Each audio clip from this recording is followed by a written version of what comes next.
Ketika janda bule pewaris bisnis miliaran di luar negeri hidup di tengah kemewahan, dan sendirian di rumah yang begitu mewah, hanya dengan pembantunya asal Indonesia, merasa bingung dengan kelakuan pembantunya yang selalu mencuci pembalutnya. Bagaimana kisahnya mari kita simak sampai selesai. Jangan lupa like, komen, dan subscribe ya. Namanya Rian, lelaki muda berusia 28 tahun yang berasal dari Tegal, sebuah kota kecil yang panas dan penuh cerita di Jawa Tengah. 2 bulan sudah ia bekerja sebagai pembantu rumah tangga di kediaman seorang janda Australia bernama Catherine Campbell, wanita berumur 40-an yang tinggal sendiri di pinggiran kota Adelaide. Sejak hari pertama, Rian menunjukkan sikap yang sangat profesional. Ia datang pagi-pagi sebelum matahari tinggi, menyapu halaman dengan ketelitian luar biasa, mengepel lantai hingga mengilap, dan mencuci piring tanpa meninggalkan noda air satupun.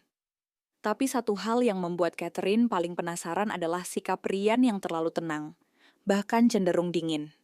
Ia jarang bicara kecuali ditanya, tak pernah bertanya balik, dan ekspresi wajahnya hampir selalu datar, nyaris tak terbaca. Bagi Catherine, itu membingungkan sekaligus memikat, seolah pria ini menyimpan dunia kecil yang tak bisa diakses siapapun. Dan semakin ia mencoba tidak peduli, semakin ia terus memperhatikan lelaki pendiam dari Tegal itu. Suatu sore yang mendung, langit menggantung kelabu, dan udara terasa berat. Catherine berjalan masuk ke ruang laundry untuk mengambil handuk yang ia cuci tadi pagi. Namun langkahnya terhenti di ambang pintu. Di dalam ruangan berdiri sosok Rian membungkuk tenang di depan meja lipat. Kedua tangannya sibuk, begitu hati-hati seolah sedang menangani barang pecah belah. Tapi yang ia lipat bukan pakaian biasa. Catherine tertegun saat menyadari bahwa benda yang dilipat Rian adalah pembalut kain miliknya. Kain-kain tipis berbentuk oval yang biasanya ia cuci dan sembunyikan sendiri, kini disetrika rapi dan dilipat seperti sapu tangan mewah oleh pria dari negeri jauh itu. Tak ada ekspresi heran atau malu dari wajah Rian. Hanya konsentrasi, keheningan, dan gerakan yang stabil. Catherine berdiri terpaku. Jantungnya berdetak cepat, bukan karena marah, tapi karena sesuatu yang lebih dalam. Ada rasa terancam, aneh, namun tidak sepenuhnya tak nyaman. Dunia terasa melambat, dan ia hanya bisa menatap. "Rian, what are you doing?" tanyanya lirih, dengan suara tercekat yang bahkan mengejutkan dirinya sendiri. Rian menoleh perlahan, ekspresinya tak berubah sedikit pun. Matanya tenang, seolah ia baru saja diminta menjelaskan kenapa langit berwarna biru. "Ini sudah kering. Saya lipat biar rapi, madam," jawabnya dalam bahasa Indonesia yang logatnya mulai lunak karena sering bercampur dengan bahasa Inggris. Catherine masih berdiri di ambang pintu, lidahnya keluh. Ia ingin marah, tapi tak ada alasan jelas. Ia ingin merasa jijik, tapi yang ia rasakan malah kagum. Rian kembali membungkuk, melanjutkan lipatan terakhirnya. Gerakannya stabil, pelan, penuh ketelitian. Ia memperlakukan setiap pembalut itu seolah barang berharga. Catherine bergeser satu langkah ke dalam ruangan, lalu berhenti lagi. Jantungnya berdetak semakin cepat. Tak ada kata-kata yang keluar dari mulutnya, hanya desahan nafas pelan yang terdengar di tengah suara setrika uap. Rian selesai melipat lalu menyusunnya di keranjang putih dengan sangat hati-hati, lalu menoleh padanya. "Mau saya taruh di lemari?" tanyanya lembut. Catherine tidak langsung menjawab.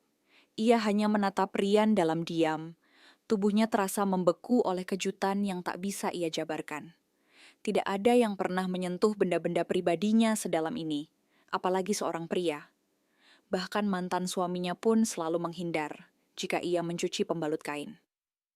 Tapi kini, di hadapannya, berdiri seorang pria muda dengan wajah tenang dan mata tulus. Memperlakukan benda yang paling pribadi dalam hidupnya dengan rasa hormat yang tak pernah ia bayangkan. Catherine merasa malu, tapi bukan karena dipermalukan. Ia merasa seperti dilucuti, bukan pakaiannya, tapi dinding-dinding yang ia bangun selama bertahun-tahun. Ia ingin berkata sesuatu, mungkin melarang, atau berterima kasih, atau marah. Tapi mulutnya tetap terkatup. Rian berdiri tegak, menunggu instruksi seperti biasa. Tidak ada canggung di wajahnya. Tidak ada kesan usil, genit, atau tidak sopan. Hanya ketenangan yang begitu menenangkan. Dan Catherine hanya bisa mengangguk pelan, membiarkannya berlalu dengan langkah tenang. Setelah Ryan pergi meninggalkan ruang laundry, Catherine duduk perlahan di kursi kecil di pojok ruangan itu. Matanya menatap keranjang berisi pembalut kain yang kini tertata seperti koleksi pribadi milik seorang bangsawan. Ia memejamkan mata sejenak, mencoba memahami perasaan yang bergejolak dalam dadanya. Ia tidak pernah merasa serumit ini hanya karena seseorang menyentuh barang pribadinya. Tapi ada sesuatu tentang cara Ryan melipat, penuh rasa hormat, tidak tergesa, dan sangat manusiawi. Seolah pembalut itu bukan benda yang jorok, tapi sesuatu yang wajar, alami, dan pantas diberi perhatian. Perasaan malu mulai berganti dengan rasa hangat yang tak bisa ia tolak. Ia merasa dilihat sebagai manusia, bukan hanya sebagai wanita dengan masa lalu kelam. Dan untuk pertama kalinya, ia merasa dihargai. Bukan karena kecantikan, bukan karena uang, tapi karena keberadaannya. Catherine membuka mata perlahan dan menatap langit-langit. Apa yang sebenarnya kau sembunyikan di balik wajah diam itu, Ryan? Bisiknya, sendu. Malam itu, Catherine duduk di atas ranjangnya yang luas dan dingin. Cahaya lampu kuning temaram menyapu perlahan dinding kamarnya yang putih bersih. Matanya terpaku pada lemari kayu di sudut ruangan yang setengah terbuka. Di sana, pembalut kain miliknya tertata rapi, dilipat simetris seperti koleksi benda berharga. Setiap lipatannya terlihat lembut, penuh perhatian. Pandangannya kabur oleh kenangan lama, tentang suaminya yang dulu selalu meringis jijik saat melihatnya mencuci pembalut. Itu menjijikan, katanya dulu. Selalu. Catherine harus menyembunyikan segala yang kotor, bahkan bagian alami dari tubuhnya sendiri. Tapi sekarang, ada seorang pria muda dari Tegal, yang bahkan tidak pernah ia peluk, memperlakukan benda itu seperti sesuatu yang wajar. Bahkan, seperti baju bayi. Ia mengangkat selimut perlahan dan menyusup ke bawahnya, tapi bukan untuk tidur. Ia hanya ingin mengurung diri dalam keheningan yang aneh ini. Matanya terbuka menatap langit-langit, dan di balik dada yang terasa sesak, ada getar halus yang belum pernah ia rasakan. Ryan telah menyentuhnya tanpa menyentuh.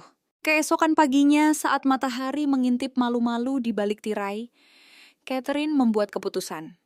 Ia akan menjaga jarak. Bukan karena benci, tapi karena takut. Ia merasa terlalu terekspos di hadapan Ryan, dan itu membuatnya gelisah. Ia melewati dapur tanpa menoleh, sengaja keluar lebih pagi, dan bahkan meminta tukang taman datang agar interaksinya dengan Ryan berkurang. Tapi anehnya, semakin ia menghindar, semakin jiwanya terasa kosong. Ia duduk di ruang baca sambil menatap buku yang tak dibacanya. Telinganya tetap mencari-cari suara langkah kaki Ryan di lorong. Rumah yang dulu selalu terasa sunyi, kini justru menjadi pengap karena keheningan yang berbeda. Diam Ryan ternyata meninggalkan gema. Catherine mulai menyadari bahwa kehadiran lelaki itu telah menjadi semacam ritme dalam kesehariannya. Diam, rapi, konsisten. Ketika itu hilang, hidupnya seperti kehilangan pola. Dan malamnya, saat ia membuka lemari dan melihat lipatan pembalut itu lagi, hatinya kembali bergetar. Ia tahu, tak bisa lari terus dari apa yang ia rasakan. Ryan tak menunjukkan perubahan. Ia tetap bekerja seperti biasa.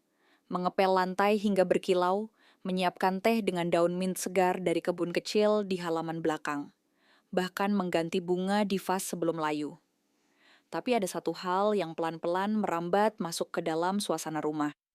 Suara lirih Ryan saat bernyanyi. Awalnya Catherine mengira itu hanya gumaman.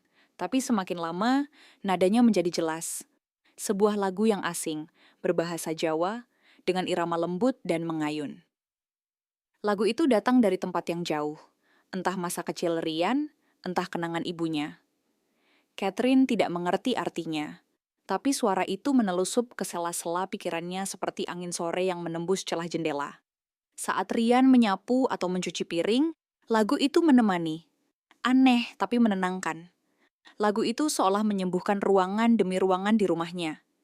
yang selama bertahun-tahun kosong dari suara manusia. Catherine mulai duduk lebih lama di dekat dapur, pura-pura membaca hanya untuk mendengarkan Ryan bernyanyi. Dan tanpa sadar, ia mulai menghafal nadanya. Suatu sore yang sejuk, Catherine berdiri di ambang pintu dapur sambil memandangi punggung Ryan yang tengah menyiapkan teh. Lagu Jawa itu kembali terdengar. Kali ini sedikit lebih lantang. Ia tak tahan lagi. "Apa yang kamu nyanyikan itu?" tanyanya pelan. Suaranya nyaris bergetar karena rasa penasaran yang sudah lama ia pendam. Ryan berhenti sebentar, lalu menoleh dengan senyum kecil yang hangat tapi tetap sederhana. "Lagu ibu saya," jawabnya. "Kalau hati gelisah, nyanyikan ini supaya tenang." Jawabannya begitu tulus, sebegitu sederhana, tapi bagi Catherine terasa seperti hantaman pelan ke dada. Ia terdiam, tak bisa membalas. Lagu itu yang selama ini terdengar seperti suara hantu masa lalu, ternyata adalah doa kecil dari seorang ibu untuk anaknya. Dalam sekejap, Catherine merasa seperti melihat potongan jiwa Ryan yang selama ini tersembunyi di balik wajah datarnya. Ia ingin bertanya lebih jauh, tapi lidahnya keluh. Hanya senyum tipis yang muncul. Dan Ryan kembali menyanyi sambil menyuguhkan secangkir teh ke hadapannya. Sore itu menjadi sore yang berbeda dari biasanya. Catherine, untuk pertama kalinya sejak suaminya meninggal 3 tahun lalu, duduk di meja dapur bersama orang lain sambil membiarkan dirinya diam dalam damai. Ia menyandarkan tubuhnya di kursi, mendengarkan suara Ryan menyanyikan lagu Jawa itu sampai selesai. Setiap nada membawa suasana yang lembut, seperti pelukan dari dunia yang sangat jauh namun begitu dekat di hatinya. Saat lagu itu selesai, tak ada tepuk tangan, tak ada pujian, hanya kesunyian yang hangat. Catherine menatap cangkir tehnya sambil tersenyum pelan. Ada sesuatu yang berubah. Tidak drastis, tapi cukup untuk membuat dirinya merasa berbeda. Ia menatap Ryan, yang kini sedang mengelap meja dapur dengan tenang. Lelaki itu seperti membawa sepotong kampung halaman dalam tubuhnya. Dan secara ajaib, kampung itu terasa seperti rumah bagi Catherine. Hatinya yang sudah lama dingin, kini mulai mencair. Ia tahu, ada sesuatu yang tumbuh di antara mereka, dan ia tak berniat mengusirnya. Malam itu Catherine tidur lebih awal. Ia memeluk gulingnya erat dan membiarkan pikirannya terbang bersama lagu-lagu Jawa yang samar-samar masih terngiang di telinganya. Saat tidur mulai memeluknya, ia masuknya ke dalam mimpi yang aneh namun indah. Ia berjalan di tengah sawah hijau membentang. Udara hangat menyapu kulitnya, dan sinar matahari keemasan membelai wajahnya.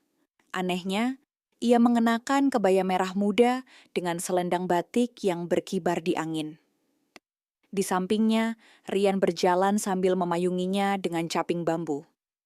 Ia tidak berkata apa-apa, hanya memandang Catherine dengan mata tenang seperti biasa, namun dalam mimpi itu sorot matanya terasa lembut dan hangat. Mereka berjalan berdua, menyusuri pematang sawah tanpa arah, tanpa suara tapi begitu tenteram. Lalu tiba-tiba langit gelap, dan Catherine terbangun dengan napas berat. Jantungnya berdetak kencang. Ia menyentuh wajahnya, ternyata basah, entah karena keringat atau sesuatu yang lain. Di dalam kamar yang remang-remang, ia menatap ke langit-langit dengan wajah memerah. "Apa yang sedang terjadi padaku?" Bisiknya pelan. Hari-hari berikutnya berjalan seperti biasa, atau setidaknya terlihat seperti biasa. Tapi tidak bagi Catherine. Kini, setiap gerakan Ryan menjadi semacam tarian yang memikat hatinya. Ia memperhatikan cara Ryan menyapu teras, dengan ayunan tangan yang stabil dan lembut. Ia mengamati bagaimana Ryan mengangkat galon air ke dispenser, dengan kekuatan yang terkendali, lalu menepuk-nepuk bagian atas galon untuk mengusir gelembung udara. Bahkan saat Ryan membuka pintu kamar perlahan agar tidak menimbulkan suara, Catherine merasa seperti menonton adegan film romantis yang slow motion. Semuanya tampak terlalu indah untuk seorang pria yang setahun lalu bahkan tidak ia kenal. Tiba-tiba ia merasa bodoh karena dulu menganggap Ryan hanya sebagai pekerja rumah tangga. Kini ia tak bisa lagi menyangkal. Ia menikmati kehadiran pria itu lebih dari yang seharusnya. Setiap langkah, setiap tarikan napas Rian, bahkan suara pelan sepatu karetnya saat menyusuri lorong, menjadi puisi tak terdengar di telinga Catherine. Dan hatinya, diam-diam, mulai menyerah. Tapi, hidup tak selalu membiarkan hati berkembang tanpa ujian. Pada suatu sore yang cerah, datanglah tamu dari masa lalu. Michael, mantan pacar Catherine, yang dulu tinggal di Brisbane. Lelaki flamboyan itu datang dengan jaket kulit mahal, senyum menyebalkan, dan gaya bicara yang penuh sindiran. Ia duduk di sofa seperti raja, langsung meminta wine, dan mulai menggoda Catherine dengan komentar basi. Tapi yang paling menyakitkan datang saat ia melihat Rian lewat, sambil membawa setumpuk cucian. "So you hired a servant boy now? He folds your pets too?" Ucapnya sambil tertawa, seolah semua yang ada di rumah itu hanya pantas jadi bahan lelucon. Suasana langsung menegang. Catherine membeku, dan Rian menunduk pelan. Ruangan itu mendadak dia dingin. Catherine tahu, ejekan itu bukan hanya untuk Rian, tapi juga untuknya, untuk pilihannya, untuk rasa yang diam-diam tumbuh di hatinya. Dan untuk sesaat, ia merasa marah, tapi bukan pada Rian, bukan pula pada dirinya. Ia marah karena harga dirinya direndahkan oleh seseorang yang dulu mengaku mencintainya. Rian berdiri mematung, tidak membalas sepatah kata pun. Matanya menunduk, rahangnya mengeras. Tapi sebelum ia sempat membuka mulut, Catherine berdiri tegak. Nadanya dingin dan mantap saat ia menatap Michael, matanya menusuk seperti belati. "At least he respects me more than you ever did," katanya. Pelan tapi sangat tegas. Michael tampak terkejut, lalu tertawa pendek, tapi tawanya hampa. Ia tahu dirinya kalah.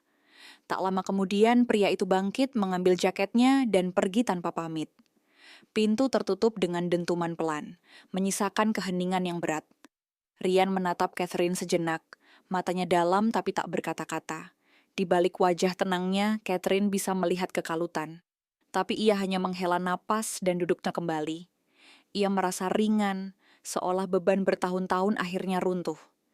Ia telah memilih, bukan karena amarah, bukan karena balas dendam, tapi karena ia sadar rasa hormat lebih berharga daripada rayuan palsu. Dan malam itu, tanpa mereka sadari, batas antara majikan dan pekerja mulai mengabur. Setelah semua reda, malam turun dengan diam. Udara dingin berembus pelan lewat jendela terbuka. Di halaman belakang, Rian berdiri sendirian, memandangi langit malam yang gelap, dihiasi bintang-bintang kecil. Tubuhnya diam, tapi pikirannya jelas berputar. Catherine berdiri di pintu, memperhatikan punggung lelaki itu tanpa suara. Lalu perlahan, ia berjalan ke arah Rian dan berdiri di sampingnya. Tak ada kata yang diucapkan. Mereka hanya berdiri bersebelahan, bahu hampir bersentuhan, tapi tidak bersentuhan. Jarak di antara mereka dipenuhi suara jangkrik dan desir angin. Diam itu bukan kekosongan. Justru sebaliknya, diam itu penuh makna. Catherine merasa seperti berada di tempat yang sangat jauh dari kehidupannya dulu. Lebih sunyi, lebih jujur. Rian melirik sebentar, lalu menatap bintang kembali.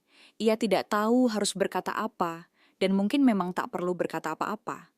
Hanya berdiri di samping seseorang yang tidak menertawakan, tidak menuntut, sudah cukup. Di tengah kesunyian itu, mereka seperti menemukan rumah. Bukan rumah dari kayu, tapi rumah dari rasa. Sore itu terasa berat, seolah waktu melambat dengan sendirinya. Catherine berdiri di samping Rian, dadanya bergemuruh oleh emosi yang selama ini tertahan. Angin dingin menyapu wajahnya, tapi bukan itu yang membuat tubuhnya bergetar. Perlahan, ia menarik napas dan berkata, "Aku tahu kamu bukan siapa-siapa di sini, Rian." Suaranya pelan, hampir seperti bisikan. Lalu ia menoleh, menatap wajah tenang pria muda itu, dan melanjutkan, "Tapi kamu satu-satunya orang yang membuat aku merasa dihargai." Ujung suaranya pecah, terhenti di tengah isakan yang ia tahan. Itu bukan sekadar pengakuan, tapi semacam pelepasan beban yang telah lama membungkam hatinya. Catherine, yang dulu selalu menjaga jarak, kini membuka pagar itu sedikit demi sedikit. Dan di balik kata-kata itu, tersembunyi luka, kesepian, dan kejujuran yang nyaris tak pernah ia ucapkan pada siapapun sejak kematian suaminya. Ia tidak tahu apa jawaban Rian nanti, tapi ia tak peduli. Ia hanya tahu bahwa diam pria itu jauh lebih menenangkan daripada ribuan janji manis dari pria yang dulu pernah ia cintai. Untuk pertama kalinya sejak bekerja di rumah itu, Rian menatap mata Catherine tanpa ragu. Tatapan itu dalam, tenang, namun ada sesuatu di baliknya. Rasa hormat, empati, dan keberanian untuk bicara jujur. Ia tidak terburu-buru menjawab. Ia membiarkan angin meniup rambutnya sejenak sebelum berkata pelan. Saya memang bukan siapa-siapa, madam. Tapi saya tahu bagaimana memperlakukan seseorang, terutama yang pernah terluka. Ucapan itu datang dari hati, bukan dari naskah drama atau buku motivasi. Kalimat itu lahir dari kehidupan, dari pengalamannya sendiri yang pernah merasa kecil, tidak dianggap, diremehkan oleh orang-orang yang lebih tinggi statusnya. Rian tahu betul rasanya jadi tak penting di mata dunia. Dan karena itulah ia mengerti bagaimana caranya melihat seseorang bukan dari tampaknya, tapi dari lukanya. Kata-katanya membuat Catherine terdiam. Ada gemetar halus di bahunya. Bukan karena dingin, tapi karena getaran perasaan yang tak bisa diabaikan lagi. Saat itu, dinding yang terakhir di hati Catherine runtuh sepenuhnya. Langit mulai menangis perlahan. Hujan turun seperti tirai tipis yang jatuh dari langit, membasahi halaman dan rerumputan di bawah kaki mereka. Catherine tidak bergerak, hanya berdiri di situ, menatap wajah Rian yang kini mulai basah oleh rintik-rintik hujan. Perlahan, ia melangkah mendekat. Tidak ada kata, tidak ada dialog dramatis. Hanya langkah pelan seorang perempuan yang akhirnya berani menghadapi perasaannya sendiri. Rian berdiri tegak, tapi tubuhnya tampak menegang. Saat tangan Catherine menyentuh lengannya, ia gemetar. Bukan karena kedinginan, tapi karena sentuhan itu terasa seperti guntur yang menghantam langsung ke dalam dadanya. Ia tidak terbiasa disentuh dengan kelembutan semacam itu, apalagi oleh majikannya sendiri. Tapi ia tidak menjauh. Ia hanya menatap mata Catherine. Dan dalam diam itu, keduanya tahu bahwa jarak antara mereka telah hilang. Batas status, asal negara, bahkan luka masa lalu, semuanya larut dalam suara hujan yang makin deras. Dan hati mereka, tanpa disadari, mulai menyatu dalam satu irama. Tak ada pelukan dramatis seperti di film-film. Tak ada ciuman penuh gairah yang biasanya memenuhi adegan akhir kisah cinta. Yang ada hanya dua tangan, satu tangan tua yang pernah kehilangan segalanya, dan satu tangan muda yang dibentuk oleh kerja keras dan kesabaran, saling menggenggam erat di bawah hujan yang turun perlahan. Suhu dingin sore itu kalah oleh kehangatan dari genggaman itu. Mereka tidak bicara, karena tidak perlu. Genggaman itu berkata lebih banyak daripada 1000 kalimat. Catherine menatap tangan Rian, lalu menatap wajahnya yang basah. Rian tak bergeming, tapi di matanya ada binar baru. Sebuah keberanian yang selama ini ia simpan rapat-rapat. Dalam genggaman itu, mereka menemukan rumah. Bukan rumah fisik, tapi rasa aman, nyaman, dan pengertian yang tidak lagi mengharuskan status sosial sebagai syarat. Dan saat hujan akhirnya reda, suara jangkrik kembali terdengar. Tapi malam itu berbeda. Malam itu, keduanya tahu bahwa mereka tidak akan pernah sama lagi. Ada sesuatu yang lahir di sana. Diam tapi kuat. Lembut tapi tak tergantikan. Beberapa bulan telah berlalu. Musim telah berganti, dan begitu pula hidup mereka. Di dapur yang hangat, Catherine dan Rian duduk berdampingan. Tidak ada lagi jarak yang membatasi, tidak ada lagi kecanggungan. Mereka menyeduh teh bersama, menikmati pagi yang tenang. Di atas meja, ada setumpuk pembalut kain yang sudah dilipat rapi seperti biasa. Catherine memandangi tumpukan itu sambil tersenyum kecil. You know, Rian, it all started with this, katanya sambil menunjuk pembalut kain itu. Rian tertawa kecil, lalu mengangguk. Dan saya akan tetap lipat, sampai kamu tua nanti, jawabnya sambil menatap Catherine dengan mata yang tak lagi menunduk. Mereka tertawa bersama, ringan dan hangat, seperti dua orang yang akhirnya tiba di rumah yang mereka cari sejak lama. Tidak ada janji pernikahan yang diucapkan. Tidak ada kata aku cinta kamu yang dielu-elukan. Tapi kebersamaan mereka berkata lebih dari itu. Di ruang dapur sederhana itu, cinta telah tumbuh dari hal paling remeh. Dan karena itu, cinta itu tak akan mudah layu.